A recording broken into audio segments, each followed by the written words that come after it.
So I'd like to please invite both of our speakers on stage. First up, we have with us Gandharv Sachdeva, Country Head India, Hybrid. And we have with us Ashutosh Chaudhary, General Manager, Consumer Marketing and Modern Trade, VJON Group. So if I could please invite both of our speakers, Gandharv and Ashutosh, to please join in. And attention and context, if that's a new currency, can we have a wealthy round of applause as well? We'll bring that energy from all of you. We'll bring the insights from our speakers. So gentlemen, thank you so much for joining us. Over to you. Thank you so much. Hi, everyone. First of all, thank you for joining us for this fireside chat. Thank you so much, Ashutosh, for taking out time and coming here and discussing with us the topic on attention and context. Before I start, I know that whenever we start with a panel, we start with a lot of bios and we say that, okay, have a small round of introduction, which sometimes people don't remember. So I would like to ask you a very simple question about, tell me something about your industry, what people still misunderstand about it. Hi, good afternoon, everyone. Thanks a lot for being in attendance, and thanks, Gandharv, for giving me the opportunity. Pleasure to be here. So I, of course, come from FMCG, and that to a mass-oriented FMCG company. And I think one of the dimensions which a lot of people don't know about our company or offerings or our consumer is that, while we are known for our main proposition for any mass FMCG company would always be in a value proposition, ability to offer value, which is basically derived from pricing. But at the same point in time, one thing which misses the mark, and at times people don't understand this, that scale is a big aspect about our way of business. So anything which we intend to do or execute gets executed at a pan-India level. There are, distant corners of the country where VJON, for example, is available and, is being sold and consumed. And hence, every decision which we take has that dimension about it, that whether it can reach to that remotest corner and still be relevant. And I think that continues to be a big deciding factor before we may take a call on anything which we intend to do from a marketing perspective. Perfect. Thank you so much. I would like to deep dive into your products and VJON and try to understand that, yes, VJON is I would say, a very old brand in the market and been more of traditional marketing that has been.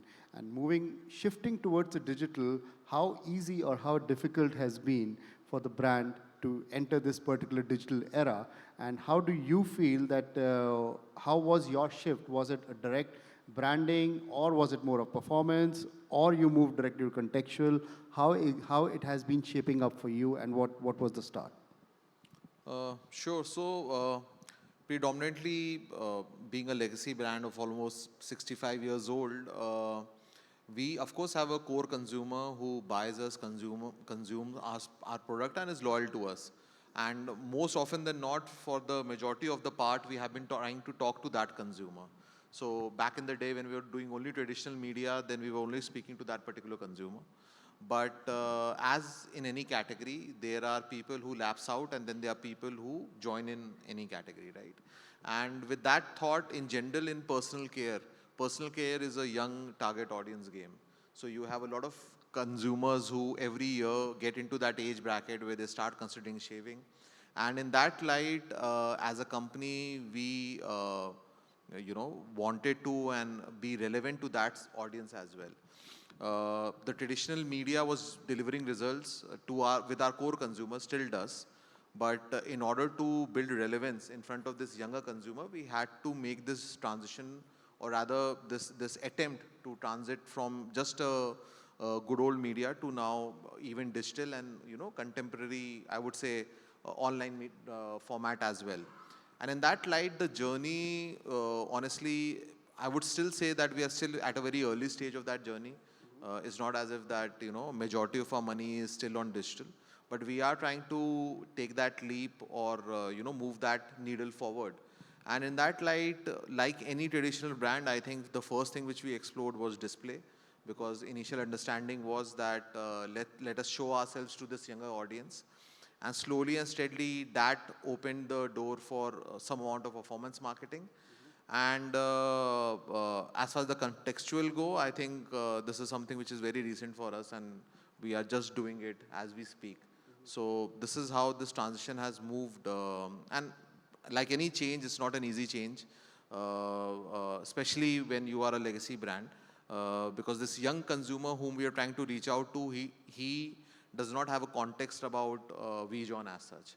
His father, his grandfather knew us, and we were getting volumes and value from them. But for this young consumer, we are fairly a new brand, and that in marketing, that amount of effort needs to be put in to build that confidence, that conviction that we can be trusted with their personal grooming. And I think that is the attempt with the new media which we are trying to achieve. Wow, that's nice. So hearing about a legacy brand which has been just moving from a traditional media to a digital media that we see today, and yes, from the grandfather era, we are moving to the era of young generations. So when we talk about the young Gen X and we talk about the audience which now is being built up, from in the last 5 to 6 years, the shift that we've seen in the digital industry, what is your feeler after getting from a traditional media to a digital media? How do you think that what is the percentage of growth that we've seen in the young generations, or as we talk about the Gen X today, what do you feel the shift has been, and has it been from a tier 2 now been moving to a tier 1, or how it has been happening? So see, the good old formula in FMCG, basis which a lot of big brands grew and created an impact back in the day, was A, distribution, which ensured availability, and B, TV-oriented advertising, which created familiarity. And the formula was straightforward. If you have decent distribution or a threshold level of distribution, and you have a threshold level of familiarity in those pockets, then sale would come and the business will move forward. Now, what of course happened, it was happening in slow form and before COVID as well, but COVID, like we all can agree, has fastened up this entire pace of adapting to new changes. It is very evident now that, the young consumer at least does not like to be sold stuff. They like to see things in context. And I'm sure if I were to do just a poll right here itself, if I were to say that how many times it has happened for us as well, that an ad has been displayed to you while you had no mental space to absorb the information, then that number is already there, right? Quite a few times you get to see something and you wonder what is it that they're trying to say. So now this Gen X is slightly more conscious about the same. No amount of SOV or no amount of media weight will alter their behavior if they don't find the context right? And another challenge in shaving category is that honestly, nobody in the morning wakes up and says that today I want to see a shaving ad, right? So if it does not get into the right context or relevant space, then you are not going to be making an impact. And I think that is the challenge for us. And I feel that with this new dimension of, contextualizing the ad, I think we have this opportunity to put it at a point when probably the creative or the communication will land better. And I think that's a big opportunity, and that's what we're trying to achieve. Great. So yes, as we talk about contextuality and we say that attention which is going on, that's a topic for today that we have. So going on to the fact that yes, earlier the display medium was totally going into the normal programmatic era and people were just looking at ads. Today, yes, we are contextual. We are looking into the contextual space. The Gen X is doing it. Everyone is looking into contextuality and seeing that the ad is served at the right time to the right people. So when we come on with your brand and we say that, okay, fine, let's go on to the audience and let's go on to every kind of generation who's there. So what kind of mediums do you look at wherein it helps you to be present contextually? And I would say, because as of today, we see that the attention metrics is going on. Just to give a small example, that we at Hybrid, we did one of the surveys through Double Verify. And when we did that, we got to know that the attention metrics from 100 has gone up to 113, which is like way above than what it is. So we feel that yes, today the audience is looking at a lot of attention. The brands are looking at. So when it comes to you as a brand, how do you rate between contextual only and contextual with attention? So see, I mean, see, from our initial understanding of this format and what we have experienced till now, I would say contextual along with attention is what would work. Because as I captured earlier, see, just because today we can target better, that does not necessarily mean that we are landing our communication better. For that communication to land better, the context should be there. For example, like in our case, for shaving products and specifically targeted to men, you have to, we tend to keep these filters in mind that when you're trying to talk to a male TG, then what are those moments when they'll consider a product like ours? And it can't, while we have tried, say, doing it in some other occasions as well, we have learned through a hard way that probably interfering with an experience through a ad which is not contextually landing, it will not help us to convey our message. So hence, both context is important. Targeting is, as of course, comes first, and it is important. But at the same point in time, your ability to contextualize the communication with the kind of mindset that your TG has, I think that is the gap which we're trying to fill.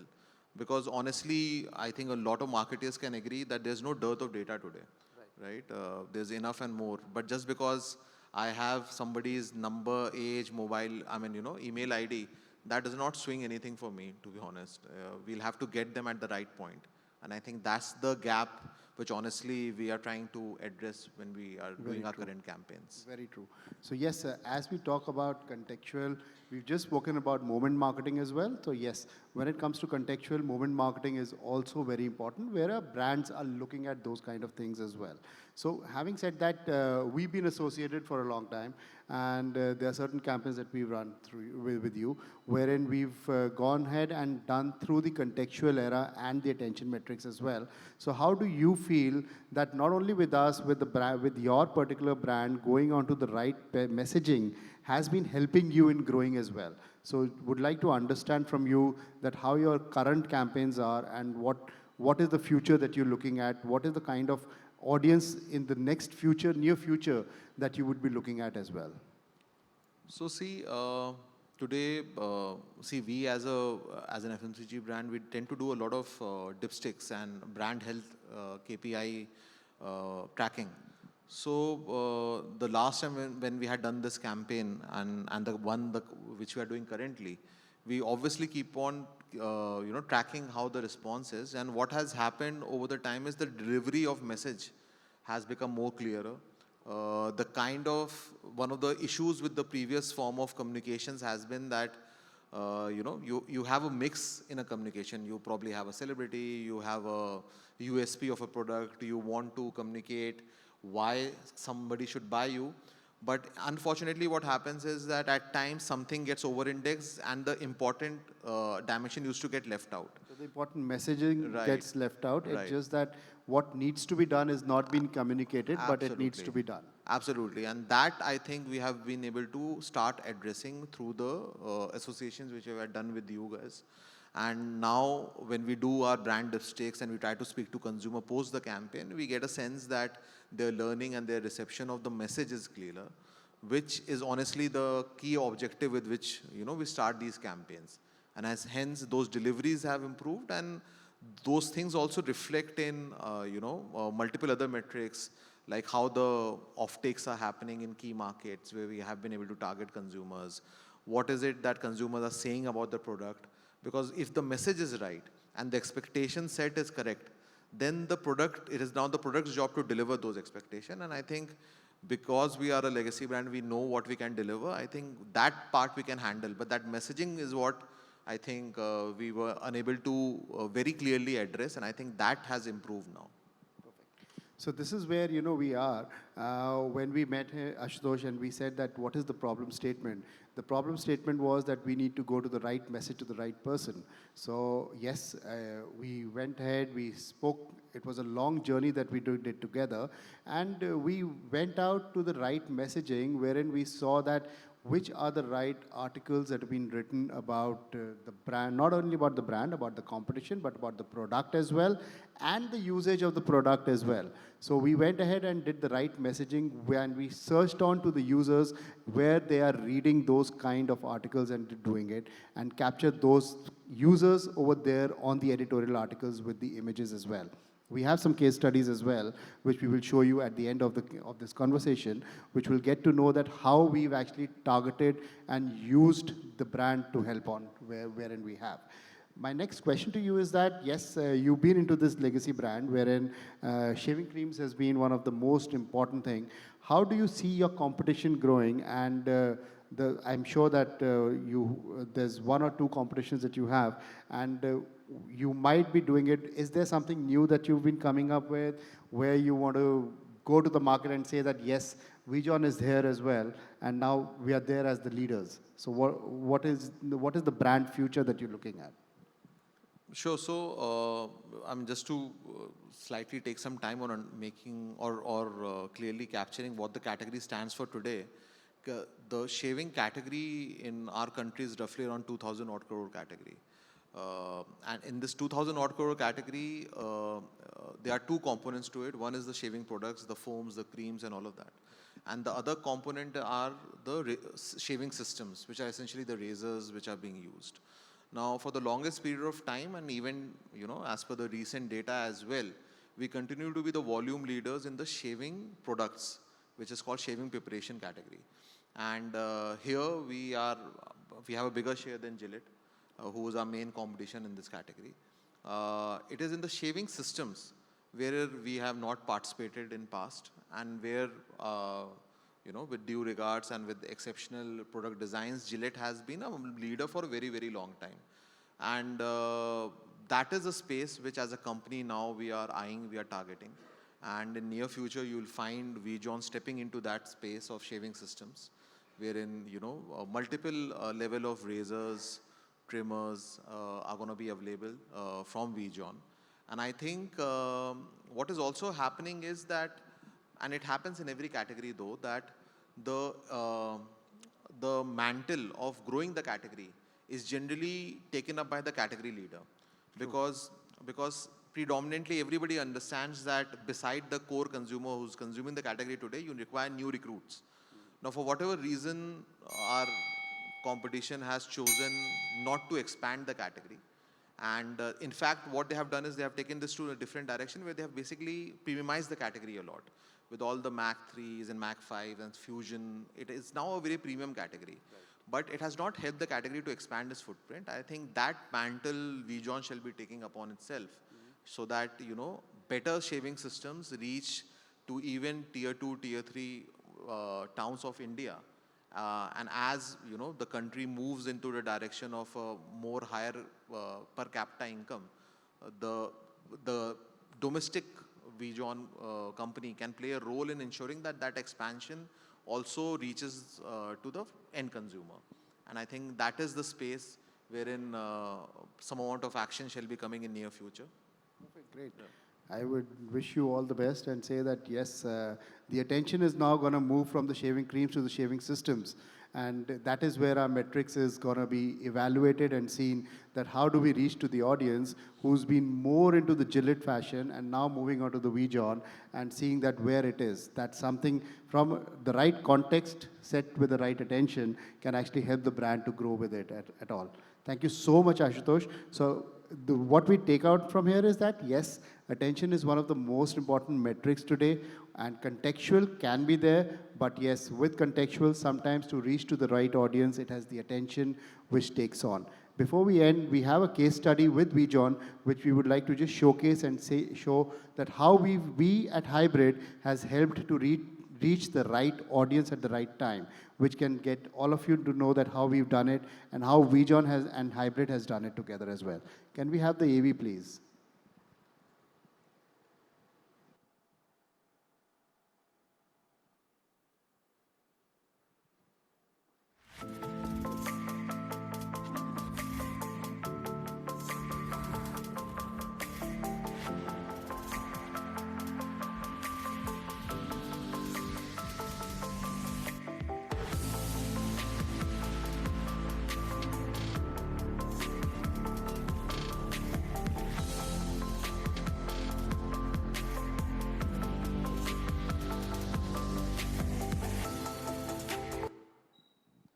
So yes, these are some of the screenshots that we have wherein we run campaigns with the brand, wherein we went ahead and checked out that which is the right audience to be met with the articles, and we threw the ads on the in-image, which the product that's known as Vox for us, and this is where we are today with Ashutosh. Thank you so much, Ashutosh, for your time. Thanks a lot, Gandharv. Thank you.